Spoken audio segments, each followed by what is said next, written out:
Hello everyone, welcome back. In this video, I'm going to show you how to find the Exness account number in 2026. For that, first of all, you need to come here on exness.com. Afterwards, log in into your account if you haven't already.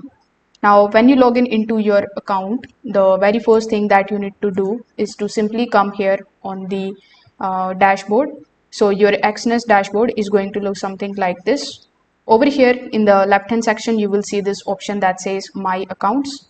Now, when you click on the option of My Accounts, you will be shown all of the accounts that you have created over here. So as you can see, this is my real account that I have created here. If you select the option of demo, you will be shown all of the demo accounts that you have created. So over here, this is the account that I have created, and this is the account number which is available here on the top. So that's how you can basically find your Exness account number. Thank you.